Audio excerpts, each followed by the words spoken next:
cryptical. It's an adjective. Mysterious in meaning, puzzling. 2, secret, occult, cryptic writing. 3, involving or using codes, secret codes, that type of thing. So obviously, the subject tonight would definitely be considered cryptical in nature, the return of Planet X. Yes, it is, because your research is being cryptic from the media, I guess you can say. Well, or I guess that's the right way to say it. All right. Yes, that's absolutely true, and I'll expand on that. But first, let's examine the word knowledge, because that's the second half of the title of your show, right? Cryptic knowledge. Knowledge. 1, acquaintance with facts, truths, or principles. 2, familiarity or conversance, as by study or experience of a knowledge of human nature. The fact or state of knowing, clear and certain mental apprehension, awareness. These are all the things that are associated with knowledge. So that word also plays very much into tonight's discussion, because we spent about 7.5 to 8 years. Now it's more like 11 with the 3 years since 2007. We spent 8 years planning, researching, writing, annotating, investigating, going to foreign countries, spending a lot of time in Russia, talking to hundreds and hundreds and hundreds and hundreds of people in many different parts of the world about what they think they know or what they knew about this thing called Planet X. What is Planet X? Okay, we need to talk about that too. And it's good we have the hour, because I'm going to try to fill it with information that you may have never heard about before. Okay? Oh, right ahead. All right, now, And biggest question, what is Planet X and why did I write the book? Real simple. First of all, Planet X is not a planet. We believe it's a brown dwarf star. It's one that's associated with our solar system. Let me give you a quick run-through. By the way, I hope everybody that's out there appreciates science fiction, because the story and the stories associated with what I'm about to tell you would probably make the greatest sci-fi series ever experienced. And the interesting part was, the man who gave me the idea for this whole thing was none other than Gene Roddenberry himself. I had the greatest of pleasures of knowing Gene since April, May, June of 1973, and from then until he died, I would go to California and talk with him. I was a part owner of a submarine from 1971 until 1974, the submarine that was used in a motion picture called Around the World Under the Sea. Great movie, great entertainment, made a lot of money. Fake, just the interior. It didn't really dive and shoot. It was just for interiors. Anyway, we owned that submarine. And Gene Roddenberry came out to look at it because he wanted to feature it in a retro-type sea hunt series, which I thought was a brilliant idea. And he came out. Anyway, sub wasn't quite big enough, and it would cost too much money for us to retrofit it for his needs. So we spent a wonderful week together. We took him flying through the Bermuda Triangle. I used to be involved with Dr. J. Madison Valentine and Charles Berlitz, the co-authors of the Bermuda Triangle. Do you remember that book? Yes, sir. World famous. I think it's been translated into 103 different languages. Anyway, just part of the expertise that my physical bearing as a researcher, scientist, activist, and writer, because it's a story that I want to begin with. I want to give you some cosmic science. Okay, I'm going to pack the hour if that's okay. Go ahead. Should we rock and roll? Let's do it, because I told you we only have an hour, and, right. and hopefully we can get as much as we can do this hour. I can give you a great story in 45 minutes. Okay, here we go. Okay, let's do it. Let's let our story begin back at the Big Bang, which nobody knows for sure, but probably happened, I don't know, maybe 10, 15 billion years ago. Maybe that's how far back it goes. So we jump from the Big Bang out to where the planets started to form, the stars were coalescing, and there was a solar system that came into existence in the same sector that Earth just happens to coexist in, even at this moment. And so our solar system came into being, and around 4.5 to 5 billion years ago, give or take a million years, right? There's no book written on it yet, and all of it has to come from research. So when we speak in figures, we're speaking in approximate figures, all right? About approximately 4.5 to 5 billion years ago, we believe that history in the Earth records and legend records that some kind of a huge asteroid-type object, possibly the size of a small planet, a great, big, bad rock. Get it? Yes, sir. Big one. Came smashing through the plane of the ecliptic of our solar system. Now, What is the plane of the ecliptic? Plane of the ecliptic. Have you ever been to an astronomy class or seen astronomy books or been in the planetarium where you see the sun splayed out on a wall as if it's a huge circular pattern? You see the sun in the center and you see all the planets in their positions. You've seen a map or chart like that, right? A picture? Yes, yes, sir. Okay, that's the plane of the ecliptic. The easiest way I could explain it to you. You're looking down on the plane of the ecliptic. You see everything. Okay. At some point, we believe an object came smashing through deep, deep space and intersected the plane of the ecliptic, which means if it intersects it, it has to pass through it, not just around it. You see? Okay. Now, when this object came through, it was coming through in a clockwise motion to the normal motion of our solar system and all the stars in our galaxy. Everything seems in the universe to be rotating in counterclockwise motions rather than clockwise, like when we read a clock or look at our watch. Yeah. When this object came in, it was coming in a clockwise motion or in direct opposition, probably coming in at 1,000,000 miles or more an hour. Who knows? About how long ago was this, sir? About 4.5 to 5 billion years ago.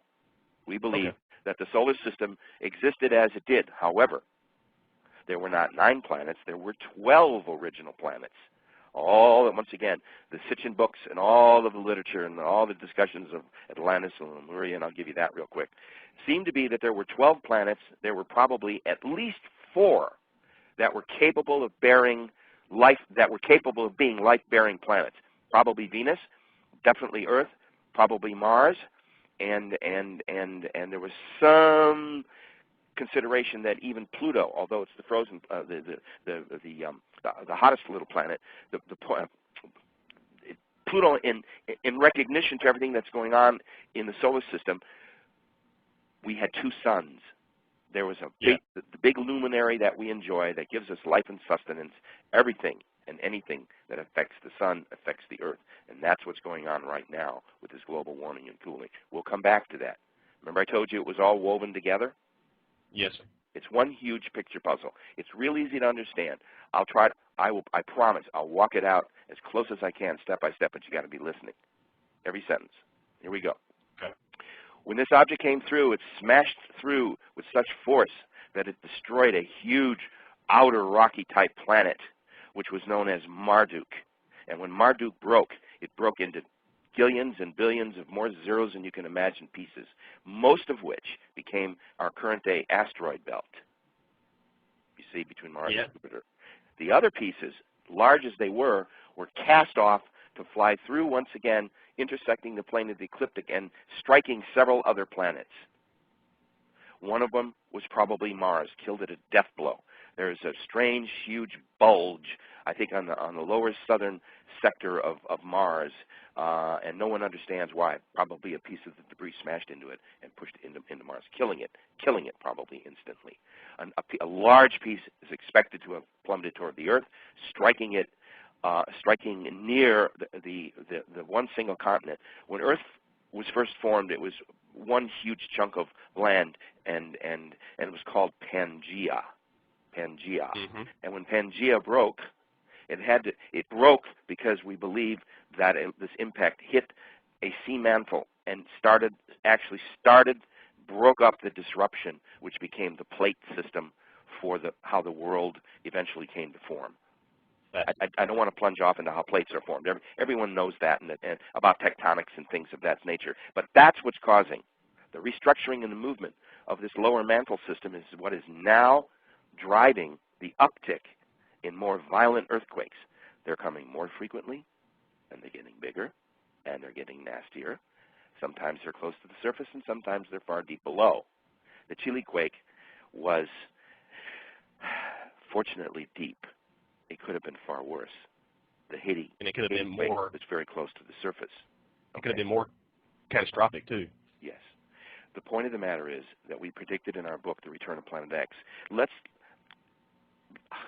finish the story about what happened to the little baby son. Okay. But once again, when we weave and move, it's because there's a texture and a pattern here that I want everybody to, when I'm talking about that, I have to relate to the tectonic plates, because that's what started breaking up the Earth in the first place, and that's how Pangea broke apart and the continents were broken apart, you see? Mm-hmm. Okay. Now, If we're right about this theory about what happened, another piece probably smashed into Venus, killing it. It could probably was not as hot as it became. And we believe that there was one more major component to the disaster, and that was our planet was a binary star system, always designed to be a binary star system, and that the little sun, the little baby sun, would have had its function. There was probably some unknown cosmic function to why that little sun was born, probably to shade or aid some of the further planets out. I don't know. But what kind of star is this second sun anyways? I'm sorry, how big? What kind of star is this second sun? Is it a brown dwarf? It was a young, unfused, a little baby star. Our sun is a fusion star, you see? Yeah. It's perpetual energy, which will eventually burn out another 10 to 11 billion years from now, but that's neither here nor there. Ours is a fusion sun, and her baby sun was growing to be a fusion sun when a large piece of debris probably hit the baby sun head on. Remember, it was coming, the debris was flying in a clockwise motion against the counterclockwise motion of our solar system. So it was like two freight trains colliding, and a big piece probably hit the baby sun, a deadly glancing blow head to head, spinning it 180 degrees on its then axis and sending it out in a clockwise. It hit it. In other words, it was like two trains. Boom! And when it hit it, it knocked it away, and in a counterclockwise, not out of its counterclockwise into a clockwise, and it shot way out, was knocked way out into space. And we believe that this particular little baby sun has been returning pretty regularly to cause disasters of all known types and natures. We've tracked it about every 36 to 4,000 years, and that would bring me to a commercial. Everything that our host, that Mike and I are talking about, is contained in our book called The Return of Planet X. You can get it at any bookstore. Just Google it up. Go on the Internet, either the name of the book or eBay. It's all over the place. Okay.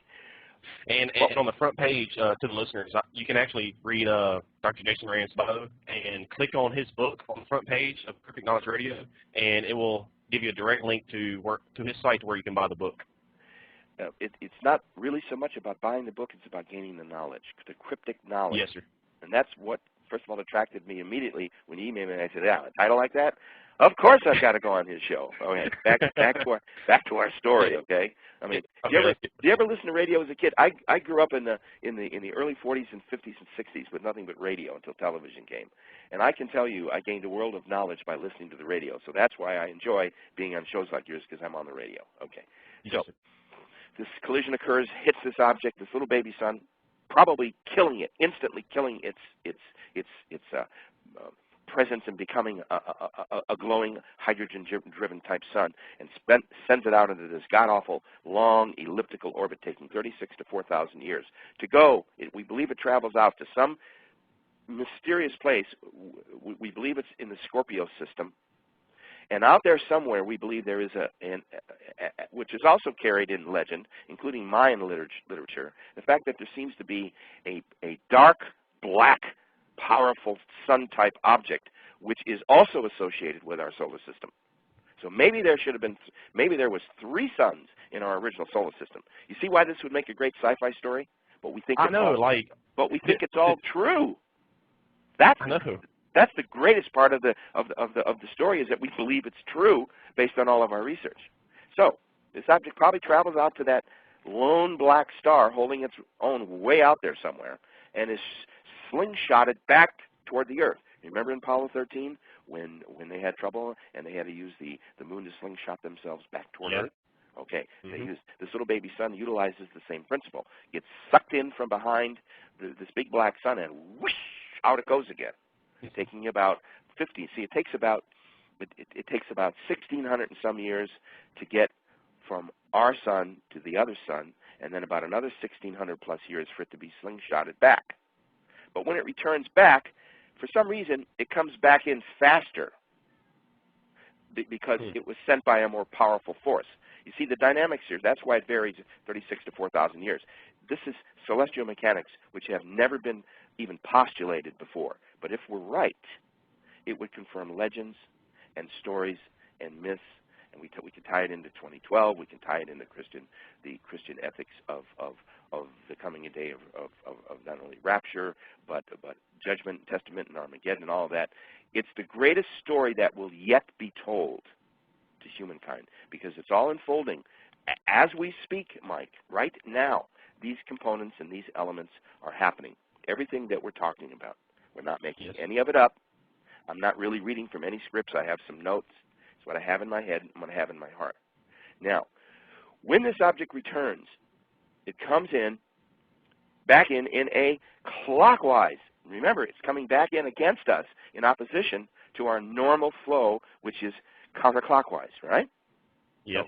So the same principle that was attributed to that object that collided with the plane of the eclipse of our solar system, it's coming back at us the same way. Now, we believe that we've been experiencing its effects as early as 1982. There was an uptick of quakes and storms in 82, and I believe that was the very first point where its fields, it has null fields, N-U-L-L. They're like concentric rings of electromagnetic and magnetic, regular magnetic and plasma type energy forces, and it changes. It can even change dimensional fields. Could also change fields of relativity. This is unknown power like we've never experienced before. It's a baby sun up close. You see, or what's left of it. You see.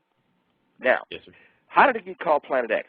Okay, now we're going to divert from history. So we believe this thing's coming back. Okay, I'll tell you more about its name. By the way, we believe it's called wormwood, and we believe that it's described perfectly in verse 8, chapter 11 of the book of Revelation, and I'm going to quote, and the name of the star was wormwood, unquote.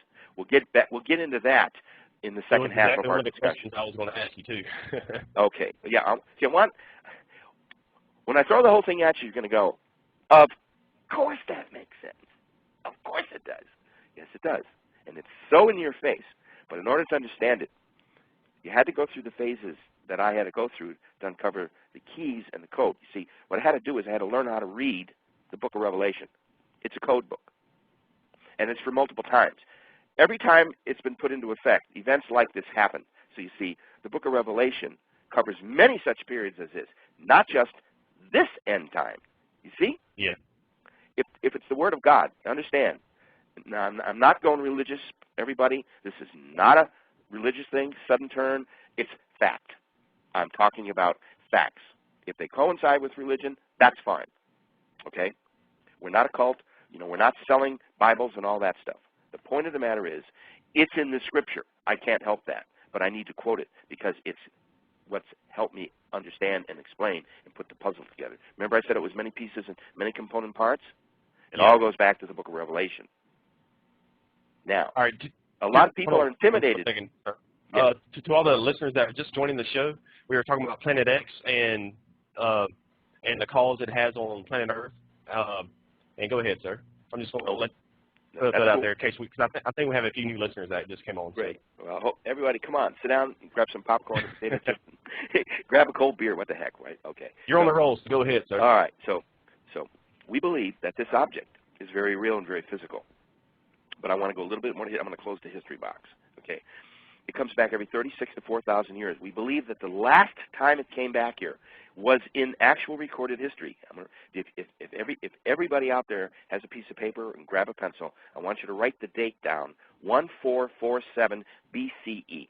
1447. It's 1,447 years BCE, before the Common Era. Okay. That coincides with the same time period. It's now widely believed and accepted that Moses was leading the Israelites out of Egypt. You see, he didn't do it in one 10-day period. Do you follow me? You don't move, that many hundreds of thousands of human beings and their possessions and their stock and their food. You don't do that in 3 years. You see? Yeah, it takes planning. It takes big time planning. But as you read it in Exodus, it seems kind of speeded up because that's how you write. That's how authors write their stories, okay? But that's over a period of years. So we believe that during that time period, that 1447, so this event probably was happening from 1445 to about 1447 or 48, you see? Yeah. That this period, and that would correspond with about 3,610 years, right on schedule, you see? Wow.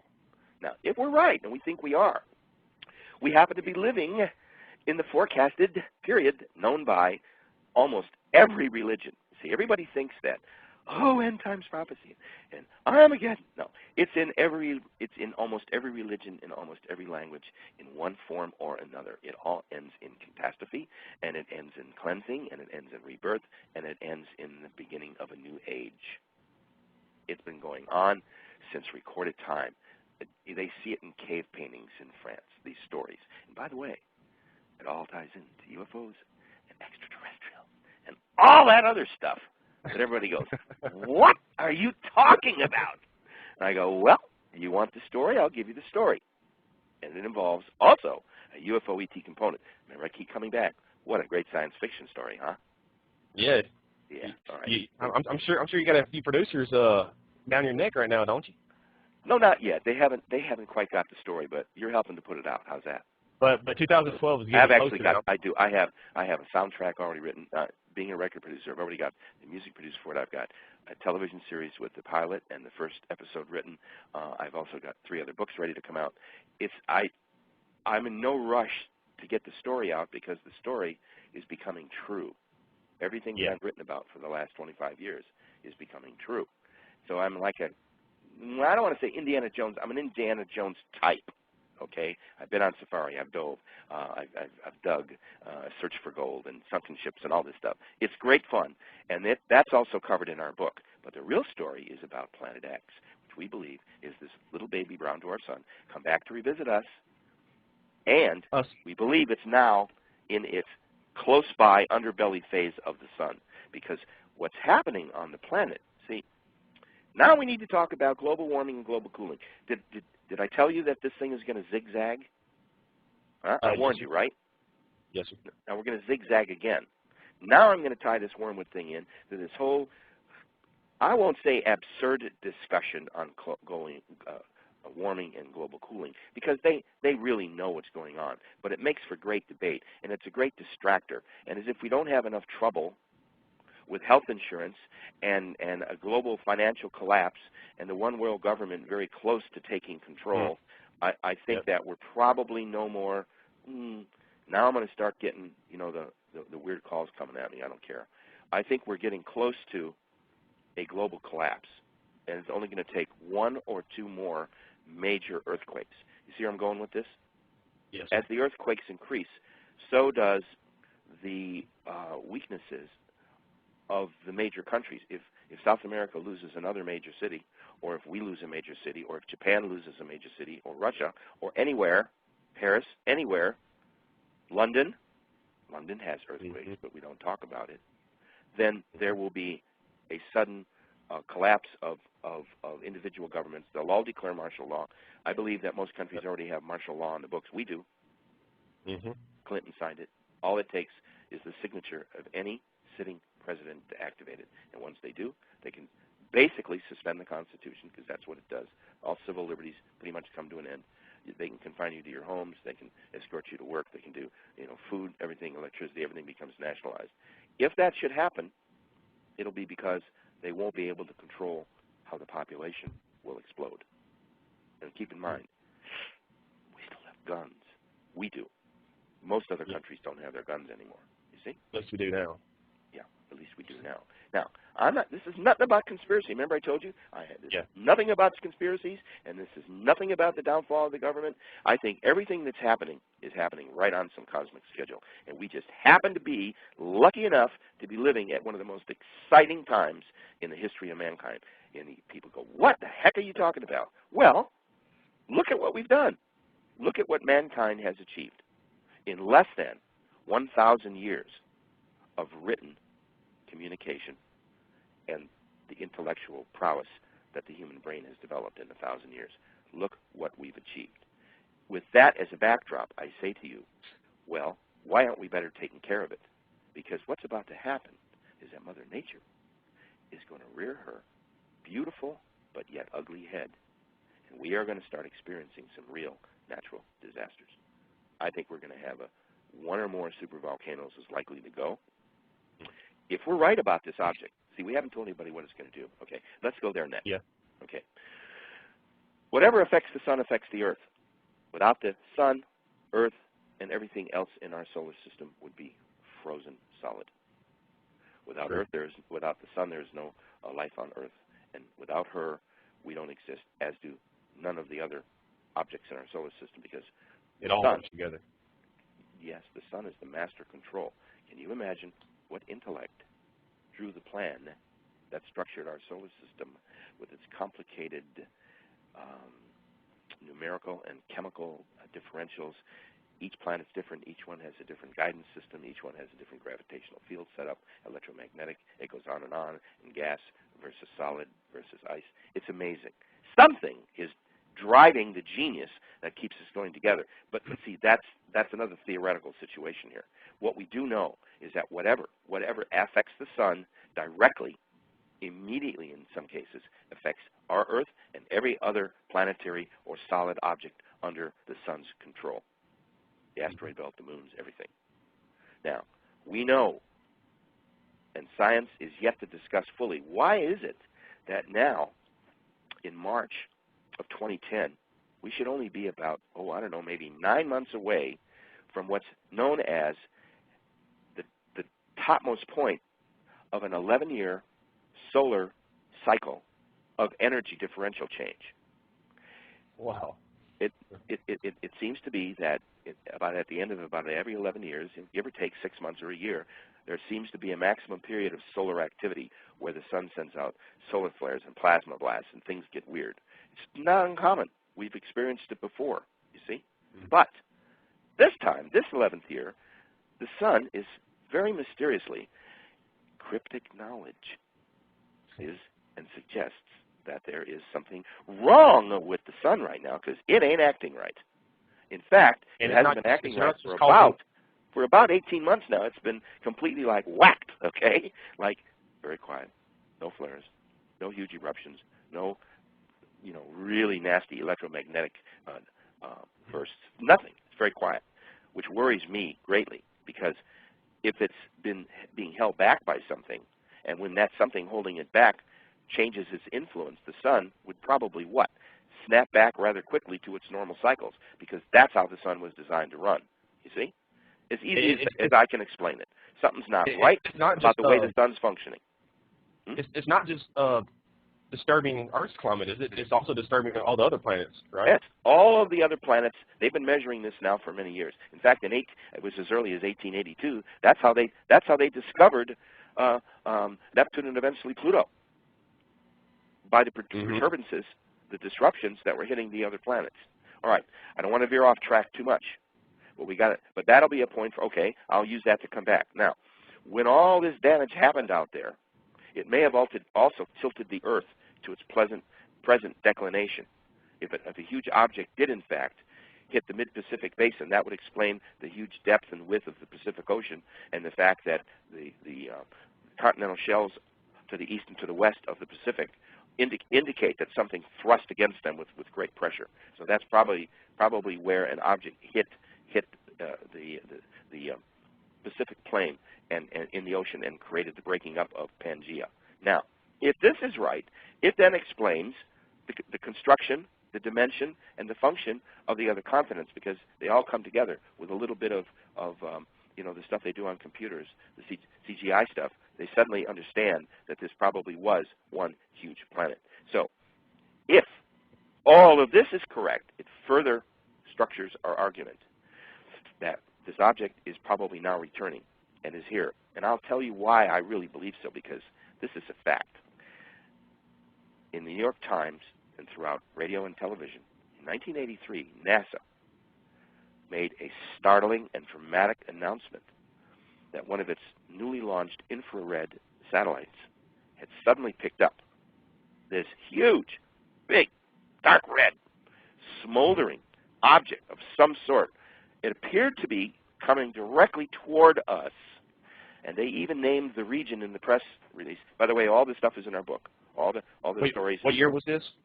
1983. I believe it was April of 1983. NASA announced that we've discovered this strange object. We don't know what to call it. We've never seen anything like it. It seems to be out, and they described what it looked like, so they named it.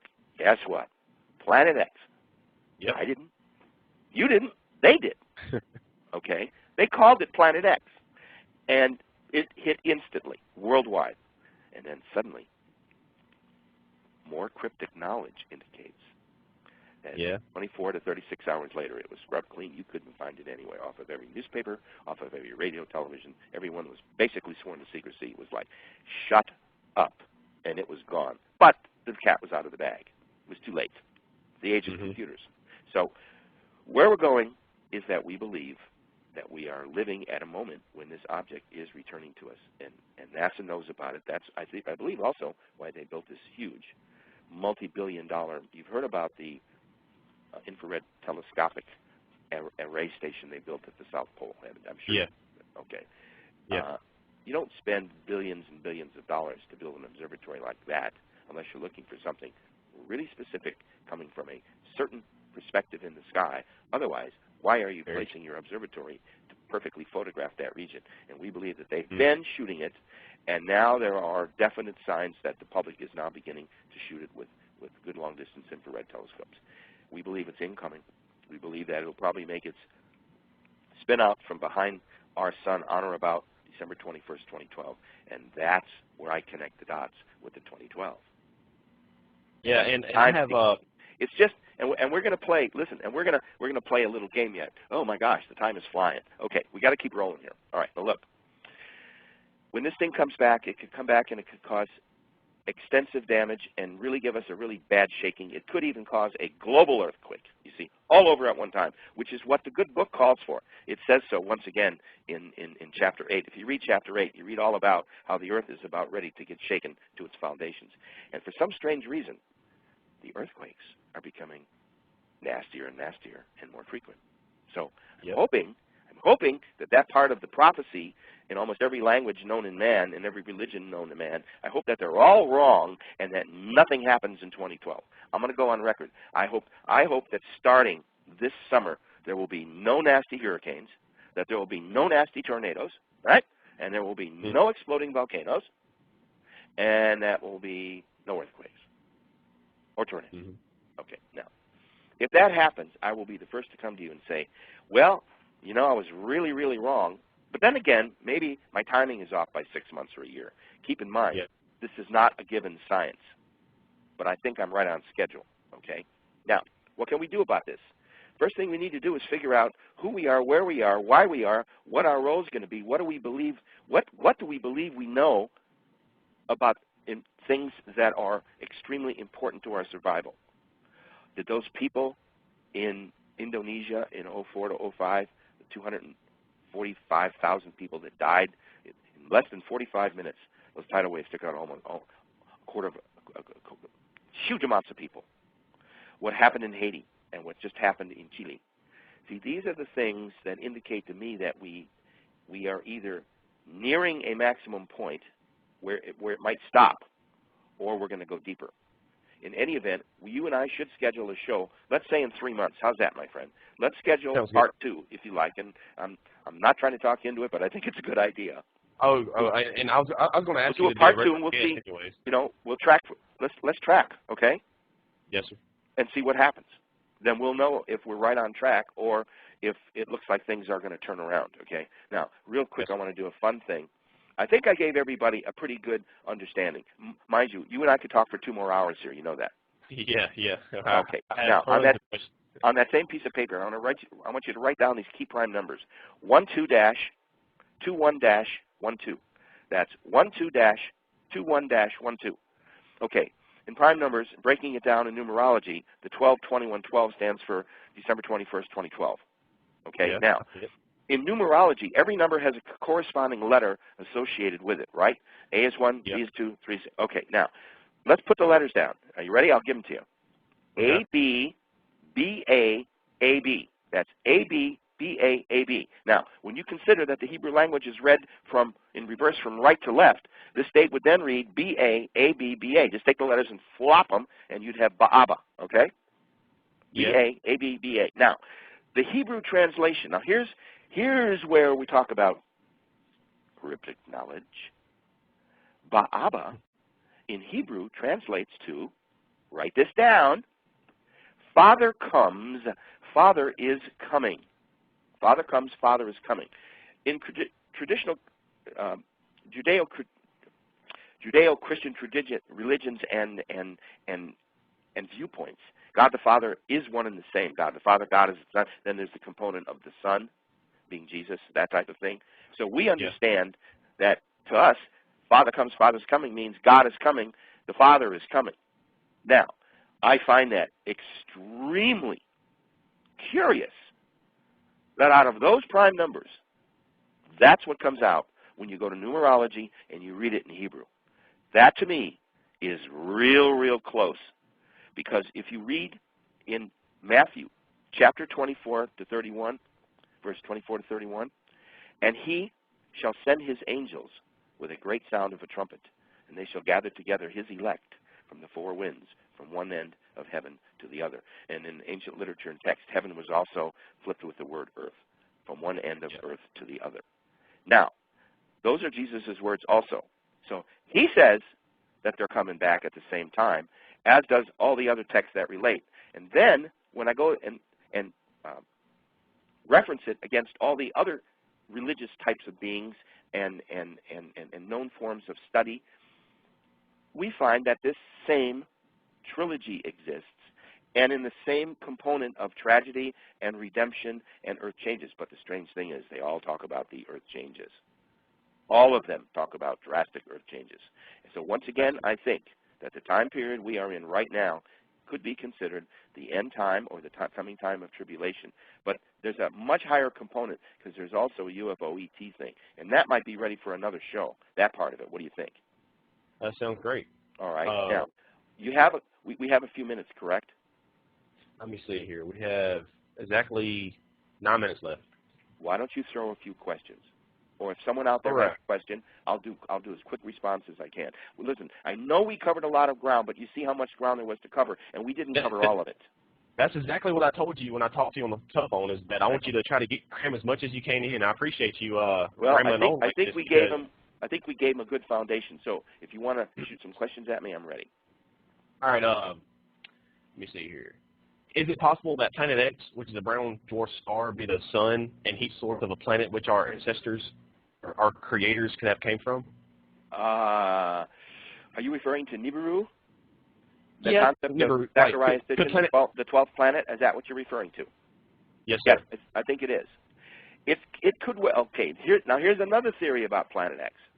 Could Planet X be still strong enough and active enough to be able to heat and light and give life to a planet? Suppose this little sun did get kicked out of space.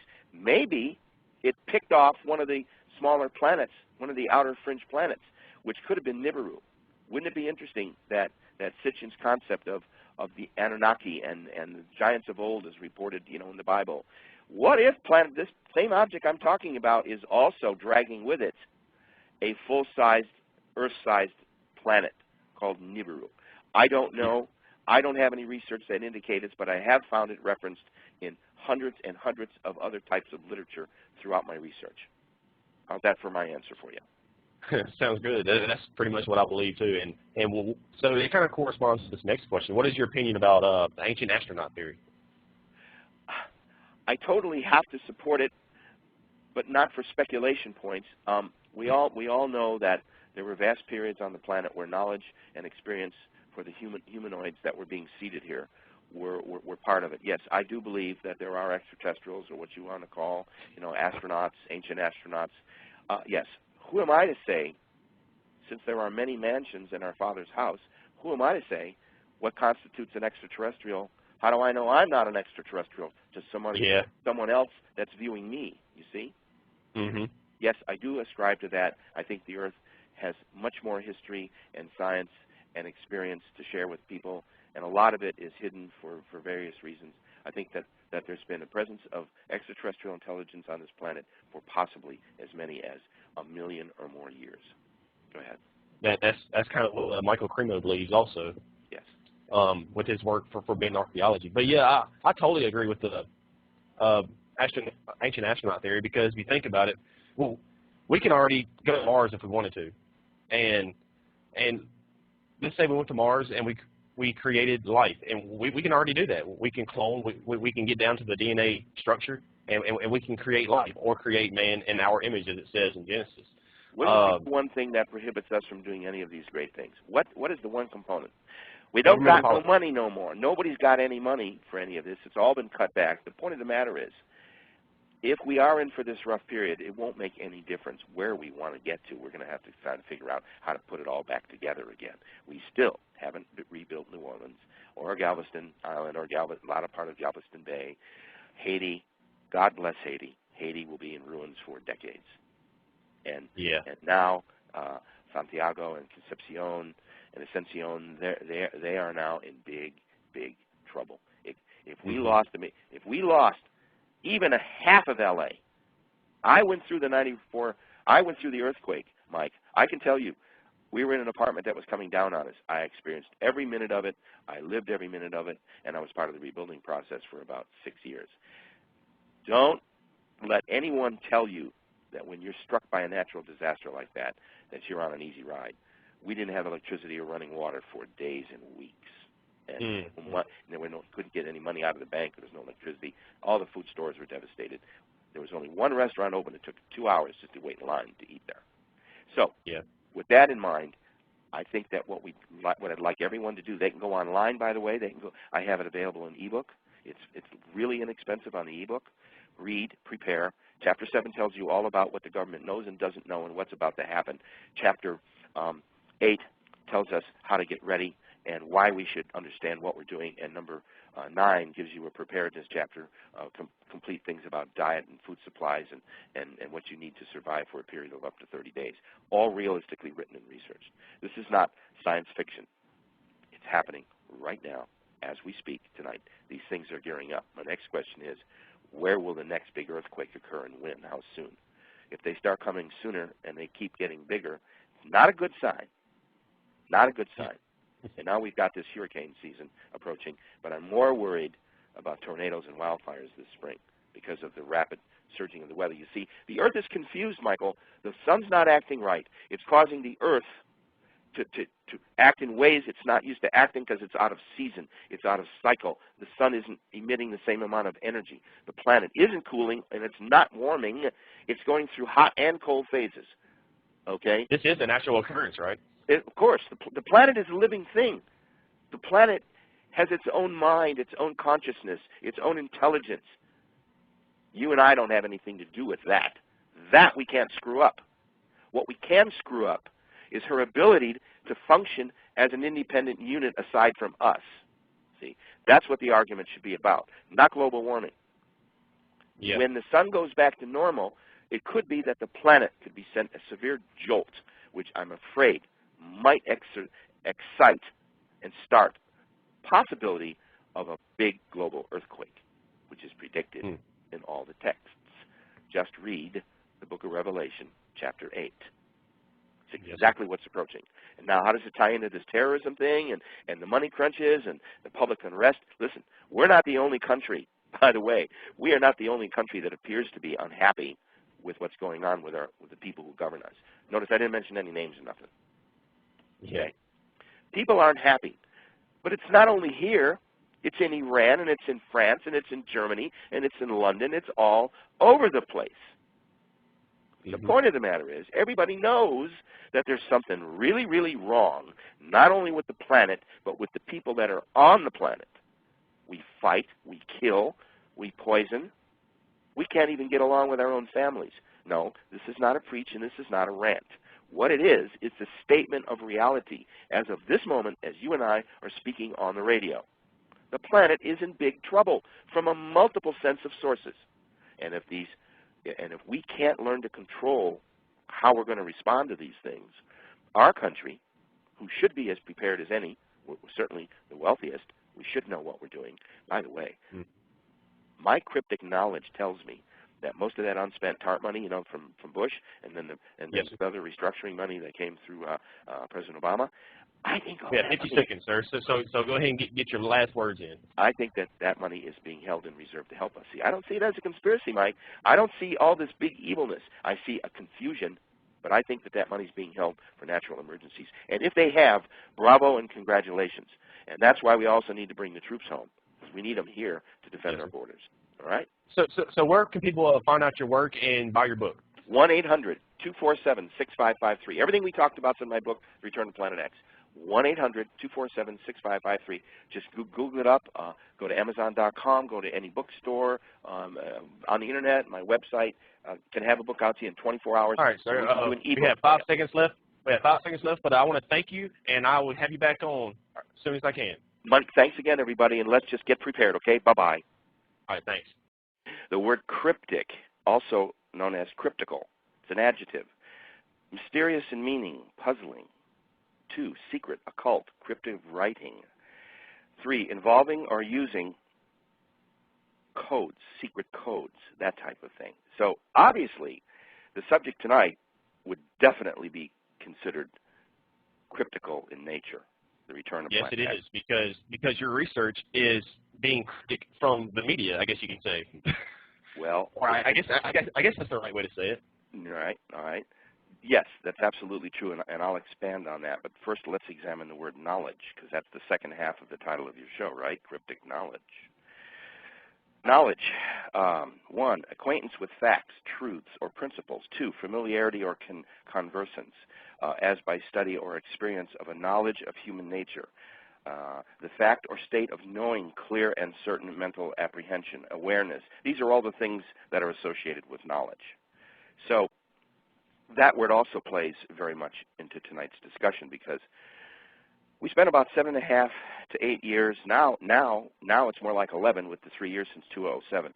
We spent 8 years planning, researching, writing, annotating, investigating, going to foreign countries, spending a lot of time in Russia, talking to hundreds and hundreds and hundreds and hundreds of people in many different parts of the world about what they think they know or what they knew about this thing called Planet X.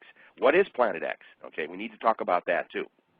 And it's good we have the hour, because I'm going to try to fill it with information that you may have never heard about before. Okay? Go right ahead. All right, now. And biggest question, what is Planet X and why did I write the book? Real simple. First of all, Planet X is not a planet. We believe it's a brown dwarf star. It's one that's associated with our solar system.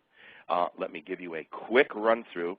By the way, I hope everybody that's out there appreciates science fiction, because the story and the stories associated with what I'm about to tell you would probably make the greatest sci-fi series ever experienced. And the interesting part was, the man who gave me the idea for this whole thing was none other than Gene Roddenberry himself. I had the greatest of pleasures of knowing Gene since April, May, June of 1973, and from then until he died.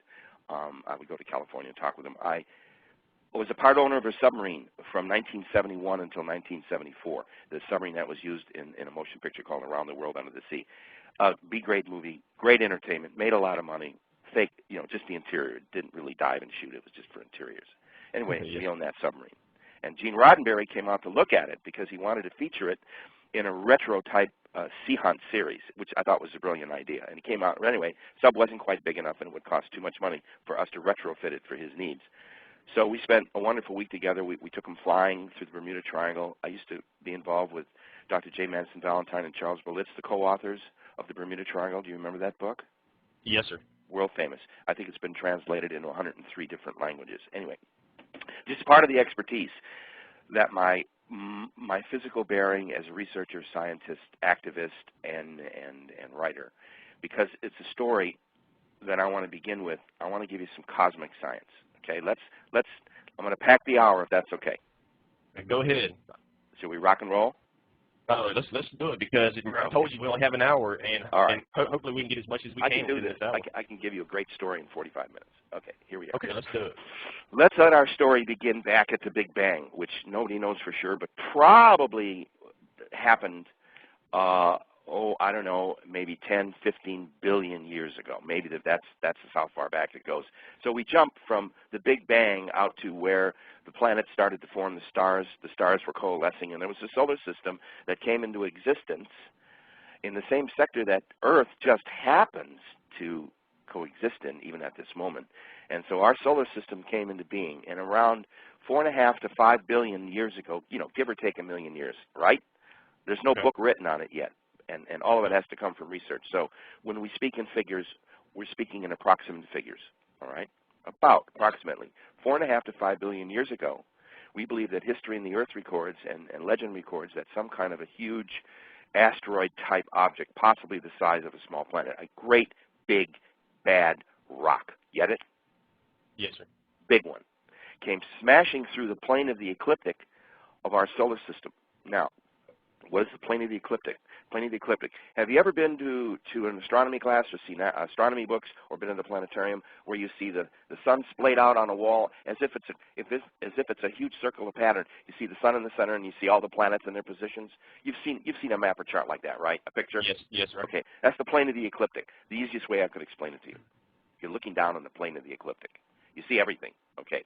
At some point, we believe an object came smashing through deep, deep space and intersected the plane of the ecliptic, which means if it intersects it, it has to pass through it, not just around it. You see? Okay. Now, when this object came through, it was coming through in a clockwise motion to the normal motion of our solar system and all the stars in our galaxy. Everything seems in the universe to be rotating in counterclockwise motions rather than clockwise, like when we read a clock or look at our watch. Yeah. When this object came in, it was coming in a clockwise motion or in direct opposition, probably coming in at 1,000,000 miles or more an hour. Who knows? About how long ago was this, sir? About 4.5 to 5 billion years ago. We believe that the solar system existed as it did. However, there were not 9 planets. There were 12 original planets. All, once again, the Sitchin books and all of the literature and all the discussions of Atlantis and Lemuria, and I'll give you that real quick, seem to be that there were 12 planets. There were probably at least 4 that were capable of bearing life, that were capable of being life-bearing planets.